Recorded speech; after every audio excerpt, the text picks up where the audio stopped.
Gracias, ahí estoy, me parece. Gracias, Juan David, y a todo el grupo de Cardiolili por la invitación. Voy a pasar a presentar mis diapositivas que creo que ahí se deberían ver, ¿no? Entonces, como tú decías y escuchaba la plática de Enrique sobre el tipo de miocardopatías ahora, no solamente lo que estamos buscando es tratar de identificar con la mayor precisión posible el tipo de micropatía que tenemos y como Enrique mostró, la clasificación de fenotipos es una de las formas que nos ayuda a hacer una correcta apreciación inicial, sino que después lo que vamos a tener que tratar es dentro de ese fenotipo qué miocardiopatía tiene mi paciente y dentro de esa miocardiopatía cuál es el mejor tratamiento que tiene que tener. Entonces, si nos focalizamos específicamente ahora sí, nos sumergimos en el campo de la miocardiopatía hipertrófica, el problema que tenemos es que la mayoría de los pacientes presentan síntomas. ¿Y cuáles son los síntomas que presentan los pacientes con miocardiopatía hipertrófica? Bueno, fundamentalmente estos tres. O sea, los pacientes con miocardiopatía hipertrófica presentan disnea, que esa disnea en general tiene que ver con disnea de esfuerzos, que puede tener que ver con mayor o menores esfuerzos, y una de las características de estos pacientes es que esta disnea es una disnea de instalación gradual. O sea, el paciente no tiene la disnea súbitamente, como cuando tiene un evento coronario, o la angina súbitamente, sino que es algo gradual que lleva a que los pacientes tengan una gran adaptación. Y esa gran adaptación lleva fundamentalmente a que los pacientes subestimen sus síntomas. Además tienen palpitaciones, además pueden tener mareos de acuerdo a las características fenotípicas que tenga esa miocardiopatía. Y decíamos, que lo importante en esto, para tratar de darle el alivio sintomático a los pacientes, es poder identificar cuál es el mecanismo que produce ese síntoma. Y acá es que en los últimos años ha cambiado mucho. O sea, siempre pensábamos en que los pacientes con micropatía hipertrófica solamente tenían síntomas cuando tenían obstrucción o cuando tenían una caída de la fracción de eyección. En el resto no había síntomas y, sin embargo, lo que hoy podemos ver es que los mecanismos que llevan a los síntomas pueden ser variados. Uno de los mecanismos tiene que ver con esa obstrucción dinámica. Y dentro de esa obstrucción dinámica, eh, podemos ver que el mecanismo intrínseco que lleva a la obstrucción dinámica puede ser distinto paciente a paciente. Entonces hay pacientes en donde la obstrucción dinámica se produce con poco aumento del espesor septal y con una valva anterior que es muy elongada, con una valva anterior que es demasiado larga, con músculos papilares que a lo mejor están apicalizados, con cuerdas tendinosas que son anormales, con mucha hipertrofia y con poco elongación de la valva. Entonces, cada paciente con miocardiopatía hipertrófica es sumamente interesante porque el mecanismo que lleva a la obstrucción puede ser distinto. El componente de insuficiencia mitral asociada también puede ser distinto y el mecanismo que produce insuficiencia mitral asociada puede ser distinto. Y es clave identificar eso porque eso es lo que va a llevar al tratamiento que le vamos a poder ofrecer a nuestros pacientes.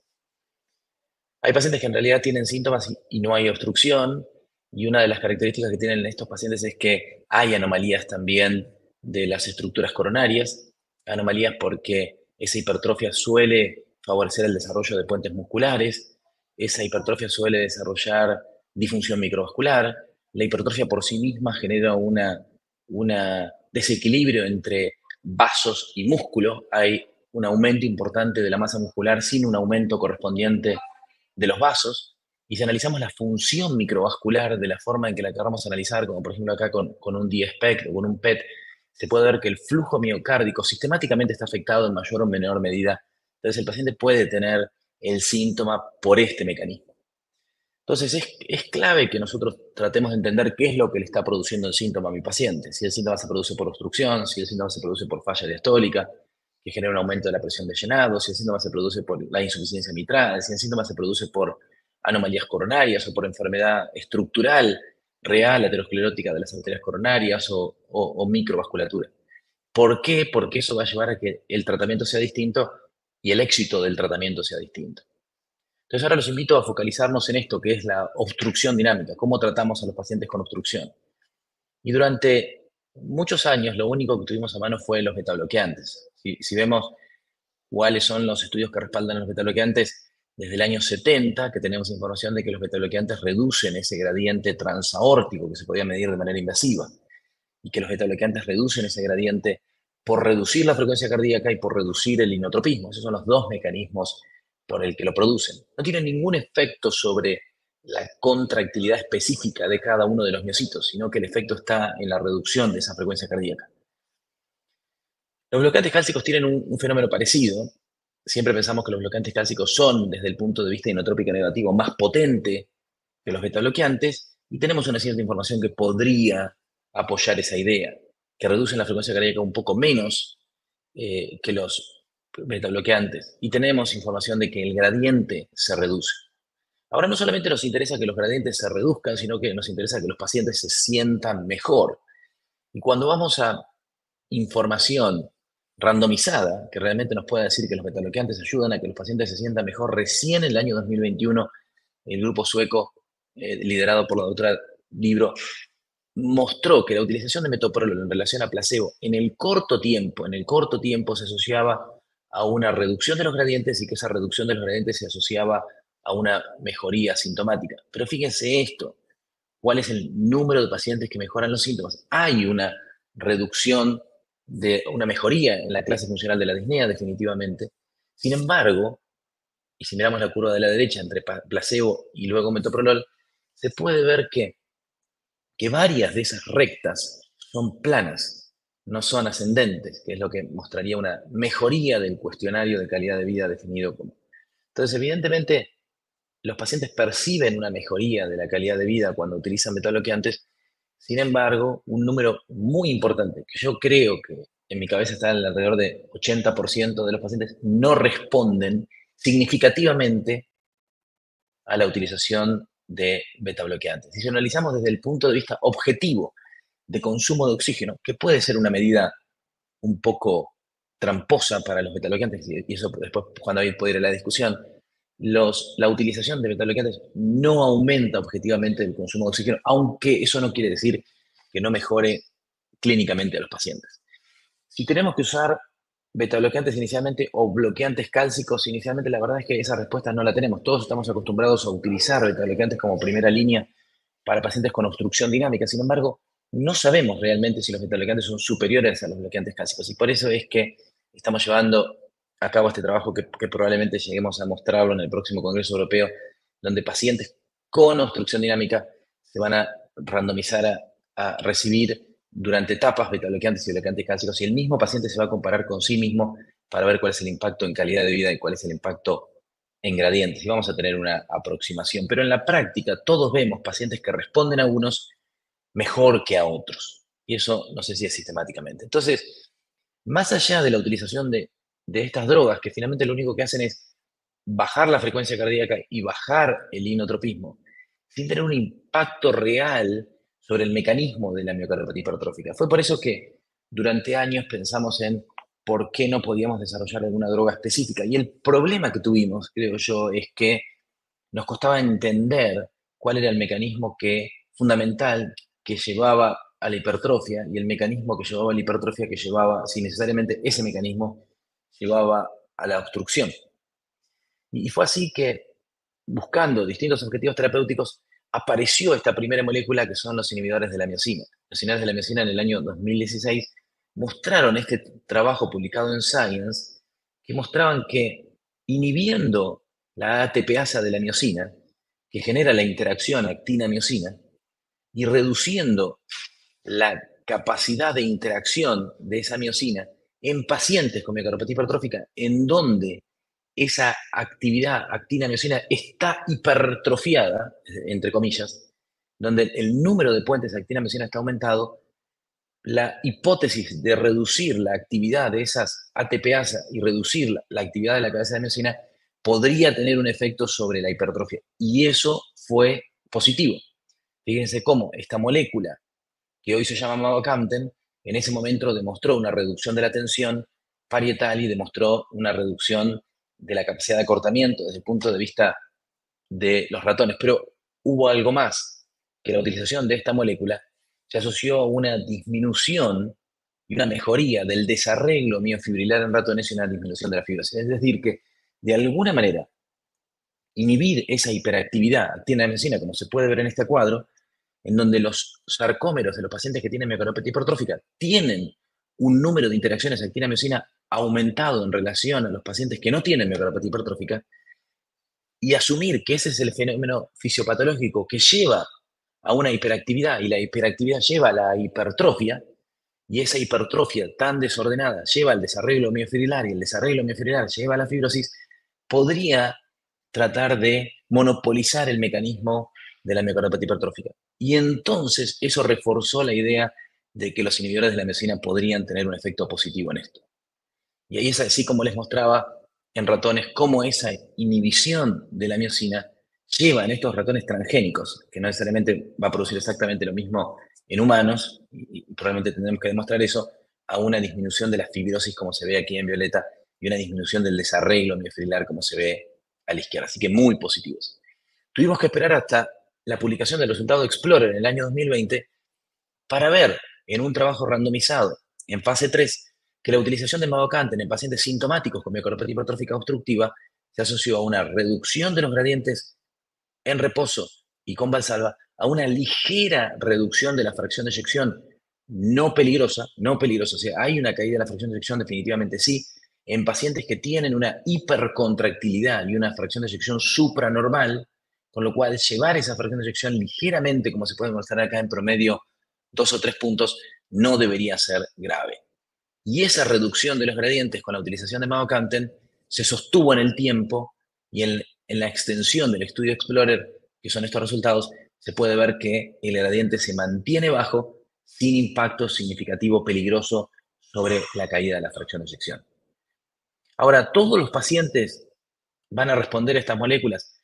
Bueno, desde el punto de vista clínico, en el estudio pudimos ver que sí, un porcentaje significativo de pacientes, que como se puede ver a la derecha, tienen una franca mejoría y notan una gran mejoría, más de 20 puntos en el cuestionario de calidad de vida, eso es 35% de los pacientes. 20% de los pacientes logran una mejoría moderada, 12% logran una leve mejoría, y fíjense que 22 y 12% de los pacientes no logran mejoría o se sienten peor. ¿Y esto por qué puede ser? Bueno, en algunos vamos a ver que tiene que ver con que no hay una reducción del gradiente que esperábamos que ocurra, y en otros probablemente lo que ocurra es que la reducción del gradiente no es suficiente para reducir los síntomas. Y de vuelta volvemos a cuál es el mecanismo o los mecanismos que le producen los síntomas.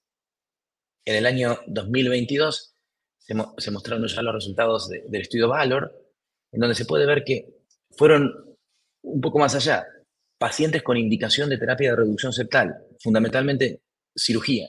En pacientes en los Estados Unidos, la utilización durante 16 semanas de mavocanten se asoció a que el 82% de los pacientes luego de las 16 semanas no cumplieran criterios para seguir necesitando cirugía. Eso no quiere decir que estén asintomáticos, sino que mejoraban clínicamente, como se puede ver en el gráfico de la derecha. Mavocanten no es la única droga que va en esta línea. Aficamten es un pariente, es un fármaco de clase que tiene exactamente el mismo mecanismo de acción, inhibidor de la ATPasa de la miocina. Logra exactamente el mismo efecto. ¿Y cuál es la diferencia? Aficamten es una molécula con una vida media más corta. Eso permite una titulación más rápida, por un lado, tanto de la manera ascendente como de la manera descendente. O sea, si yo tengo una caída de la fracción de eyección con la utilización de mavocanten, probablemente tengo que esperar entre 2 y 4 semanas para ver que ese efecto se lave. Con aficamten, con la vida media más corta, que es entre 3 días, comparado con los 9-10 días que pasa con mavocanten, la titulación de la medicación se puede hacer cada 2 semanas y no entre 4 y 12 semanas como se propone con el mavocanten. Por otro lado, aficamten, desde el punto de vista metabólico, tiene menos interacciones a nivel citocromo para metabolizar, con lo cual la vida media del aficamten interactúa o depende menos de la interacción con otras moléculas, lo cual podría ser un poco más sencilla, no solamente su titulación, sino que la administración concomitante con otros medicamentos. Y de vuelta, fíjense que los resultados son muy similares de aficamten con mavocanten en reducción de gradientes y mejoría de la calidad de vida medida como cuestionario. Ahora, de vuelta, como decíamos, un porcentaje significativo de pacientes logran una fuerte mejoría con más de una clase funcional, pero probablemente queden entre 10 y 20% de los pacientes que persisten sintomáticos y van a requerir algún otro tipo de tratamiento.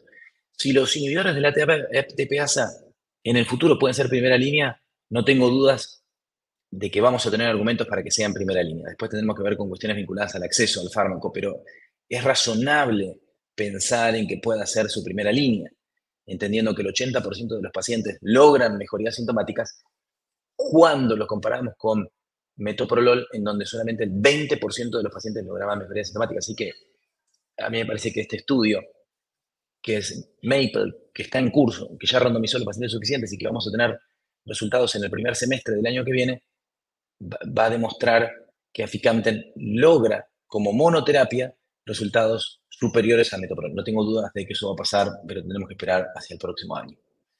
¿Y estas moléculas pueden tener efectos en no obstructivos? Creo que sí. Yo le decía, bueno, pero acá estamos hablando del tratamiento de la obstrucción, pero ¿por qué me parece importante? Porque incluso en los pacientes obstructivos, la falla diastólica y la restricción también es parte del mecanismo sintomático. Así que tengan beneficio sobre este fenómeno también va a ser importante incluso en los pacientes obstructivos. Y ya tenemos información, como se puede ver aquí del estudio Maverick, en donde la utilización de mavacamten reduce NT-proBNP, reduce troponina y se asocia a una mejoría de la calidad de vida. Estamos esperando los resultados de Odyssey y estamos incluyendo pacientes en Acacia para tratar de demostrar esto. ¿Cuál es el tiempo que se necesita? Que probablemente sea un poco más de tiempo que los beneficios en pacientes obstructivos. ¿Y cuándo pensamos en algún otro tipo de terapia? Bueno, yo creo que cuando no logremos esto con fármacos, vamos a tener que pensar en terapias. Y la alcoholización septal y la mectomía creo que hoy son las dos terapias. La alcoholización septal que depende mucho de anatomía, que tiene una tasa más alta de bloqueo, que no trata la fibrilación auricular, pero que es menos invasivo que una miectomía, por supuesto, y una miectomía que hoy por hoy puede hacer una corrección mucho más completa y depende menos de la anatomía de lo que pasa con la alcoholización septal. Y acá es donde tenemos información muy interesante que nos muestra que la reducción de gradientes con miectomía razonablemente es mucho más potente que la reducción de gradientes con alcoholización septal y que si vamos a pensar en una terapéutica entre alcoholización y miectomía, la alcoholización nunca debería ser un paso previo a la miectomía porque la tasa de complicaciones de combinar los dos métodos es extremadamente más alta. Y el tercer punto que hemos aprendido de miectomías es que cuanto antes reduzcamos ese gradiente, mejor, a diferencia de lo que nos pasaba hace años, que esperábamos a que los pacientes estén severamente sintomáticos. Y hoy, miectomía no es solamente una resección del septal, sino que es un poco más amplia, como se puede ver en las terapias que hoy estamos haciendo, con excelentes resultados desde el punto de vista clínico, pero que claramente dependen de las experiencias de los centros y de los cirujanos, tanto en la realización de la cirugía como en la recuperación de ese paciente. Entonces, ¿reducir gradientes tiene impacto en su vida? Yo creo que sí, vamos a necesitar tiempo para esto, pero en pacientes operados se puede ver que la expectativa de vida es similar a de los pacientes que incluso no tienen obstrucción o incluso muy parecida cuando los resultados son buenos a de los pacientes de la misma edad y sexo macheados. Entonces, ejemplo un poco de lo que hemos tenido que hacer. Este es un ejemplo de un paciente con miocardiopatía hipertrófica septal asimétrica obstructiva. Se puede ver, como decíamos, valvas elongadas, mucho septum, músculos papilares apicalizados, mucho gradiente, poca insuficiencia mitral, el paciente muy, muy sintomático, severamente sintomático, presiones de lleno aumentadas, gradientes en reposo de 50, 100 milímetros de mercurio, velocidades tisulares bajas. Este paciente estaba claramente muy sintomático. Arritmias ventriculares en Holter, se decidió el implante de un desfibrilador, como mostraba Enrique, entender que es una verdadera miocardiopatía hipertrófica a través del genético que muestra una mutación claramente patogénica en myosin heavy chain, paciente sintomático que se niega a un tratamiento quirúrgico y se rota inicialmente a verapamilo sin un resultado exitoso. Fíjense que varios años después de que se realiza el tratamiento farmacológico del paciente realmente frente a la presencia de los síntomas decide intervenir si se hace una intervención en un centro de alto volumen, pero su característica anatómica no permitió una resección completa a través de un abordaje transatrial y el paciente persistió con obstrucción, con menos síntomas, pero obstructivo al fin, como se puede ver en esto, con fracción de eyección preservada. Entonces, ¿qué hicimos con nuestro paciente? Entendiendo que persistía sintomático y obstructivo después de una cirugía, bueno, le ofrecimos cuando estuvo disponible el tratamiento con mavacamten. Y les puedo demostrar cuáles son los resultados del tratamiento con mavacamten, en este caso con 5 miligramos. Y se puede ver cómo los gradientes elevados inicialmente y el tratamiento con mavacamten reduce la fracción de eyección, pero no a niveles que sean preocupantes y cambia completamente la dinámica de contracción y la dinámica de movimiento de esa válvula mitral que no se puede ver tanto en 3 cámaras como en 4 cámaras, perdiendo definitivamente toda esa obstrucción y el grado de insuficiencia mitral que tenían nuestros pacientes con una ligera caída de la fracción de eyección que no tiene absolutamente ningún impacto clínico. El paciente mejora, nos permite retirar otras drogas como el verapamilo que le generaba otros efectos adversos y con todo eso, fíjense, con 2.5 miligramos de mavacamten logramos una optimización del paciente con 62% de fracción de eyección y sin gradientes.